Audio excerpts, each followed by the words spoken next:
Tem uma coisa que eu costumo dizer que é muito interessante, né? Acho que desde o momento que entrei no mundo dos games, eu acabei sentando em várias cadeiras, mas da mesma mesa, né? Hoje, um papel que eu fazia em outras empresas como Editora Abril, o próprio Google, embora eu não tivesse o papel comercial, eu trabalhava muito junto às marcas para explicar o potencial desse mercado. De novo, se eu pudesse mostrar um mundo de gente aqui, se alguém não entendeu o potencial de 75% da população brasileira joga videogame, aqui está na minha frente esse mundaréu de pessoas. Talvez agora eu tenha um ferramental, talvez não, certamente eu tenho um ferramental de fazer projetos e ter uma interlocução junto às marcas, agências, para entender do que se trata isso. Isso aqui não é um nicho, isso aqui não é uma tendência, é uma realidade que eu falo que existe desde o final da década de 70, quando a gente começou a jogar telejogo. Desde aquele momento, se você for ver historicamente, na história do Brasil, na história da publicidade, a gente já tinha campanha. Tinha campanha do telejogo no Mapping, né? Tinha campanha da Atari em 1980. Nossa, Mapping, hein? Exatamente. Então, assim... Eu comprei um Saturno no Mapping. Boa. Né? Se você for ver, falando em marcas, eu falar das pessoas falam, não sei o que fazer, mas se alguém na década de 80, o Chiclete Splock faziam coisas com Atari, né? Acho que é muito importante colocar isso em perspectiva. É um mercado absurdamente grande, potencial e com várias diferenças, como outros mercados existem, como existem em outros mercados. Então, como é a música, como é no mundo do cinema, como é no mundo de cultura, basta você ter um pouquinho de interesse para entender quais são suas diferenças e investir nisso. Os mecanismos, né? Mecanismos, os seus rituais, sua cultura. Eu acho que isso que é importante. As pessoas, às vezes, as marcas não entendem que isso aqui tem tudo a ver com cultura. Assim como você tem culturas regionais, você tem cultura do esporte, aqui é a mesma coisa, né? Você tem símbolos, você tem personagens, você tem territórios, né? E até, Mica, quando eu tento explicar esse tipo de coisa, mas uma coisa muito específica. Quando você fala do Mickey para alguém, não é algo específico, é um personagem eterno, né? Cultural, né? Cultural. É. Se eu pegar para qualquer pessoa, mostrar o Mario, o Sonic, o Pac-Man e tantos outros personagens do mundo dos games, não existe uma demanda de você ser gamer para conhecer aquele tipo de coisa. E talvez aí as pessoas comecem a entender que essa questão do games como uma cultura de entretenimento tão rica quanto todas essas que a gente acabou de citando, começa a criar alguns paradigmas dentro da cabeça das pessoas, especialmente quem investe, para falar, pô, é verdade, né? Não preciso patrocinar a Dota, que eu sei que você é apaixonado por Dota, né? Entendeu? Que é mais específico, mas você fala, poxa, entenda um pouco mais, né? São coisas que impactam a sua vida faz tempo, né? O famoso, você conhece videogame? Já joguei Atari. Você foi impactado, entendeu? De alguma forma. Não, é bem colocado, porque a gente vê assim, é inegável que a indústria dos games é gigantesca. A gente fala toda hora do GTA, que é um jogo que custa milhões e milhões, né? Se não bilhões. Né? Exatamente, não. Bilhões. É muito legal. E aí ele lucra também. Exato, bilhões. Isso, então, assim, perfeito. é maior que o cinema.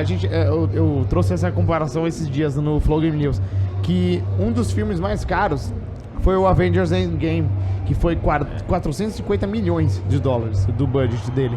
E o GTA, estão falando aí que o GTA 6 está na casa dos 2 bilhões do valor do budget para fazer. Rumores que rodaram aí, né? Então é uma loucura, assim, é uma indústria muito grande dos games. E isso que, assim, a gente tá falando de um jogo. A gente tem milhares de jogos que impactam todo mundo e é muito grande. E ainda mais com essa cultura de streaming, né? Os streamers jogando e a galera assistindo. É muito grande mesmo. Sem dúvida. Tem uma coisa, eu adoro fazer alguns comparativos com números, né? E um número, e vou falar alguns aqui.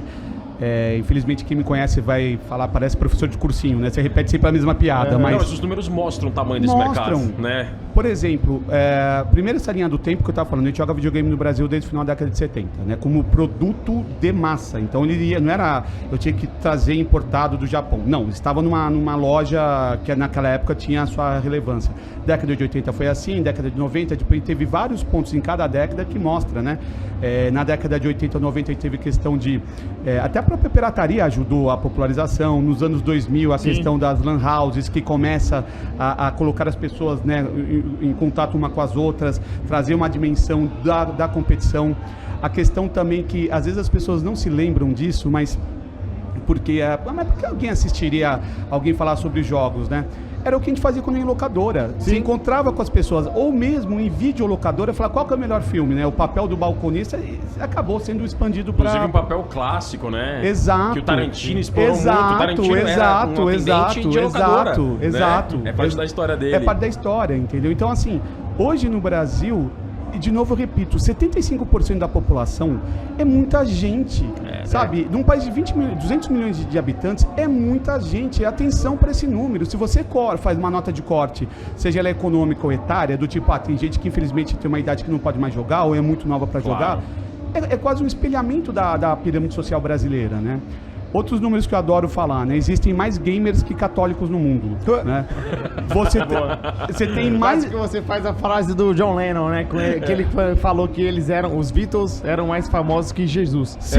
Porque ele falou isso nessa ótica aí, né? Porque tem mais fãs de Beatles que católicos no mundo. Sim. É isso que ele quis dizer, né? E aí você vai vendo uma série de coisas, por exemplo, o mercado publicitário, eu fiz publicidade, assim, né? Você também estudou na mesma faculdade, eu lembro da minha época que toda vez, o tamanho do mercado de pets no Brasil, mercado de pets no Brasil. De pets, toda hora. Toda hora o tal do mercado de pets, de corredores, de praticantes, sabe, de running, Gente, tem mais gamers que quadras de beach tênis, que assinantes de TV a cabo, que jogadores de futsal, futebol, skate, surf, bike, qualquer coisa. Então, assim, eu não entendo como as marcas ainda ficam pedalando ou rodando em falso, falando assim, vou fazer uma ação aqui, acolá, tô com medo.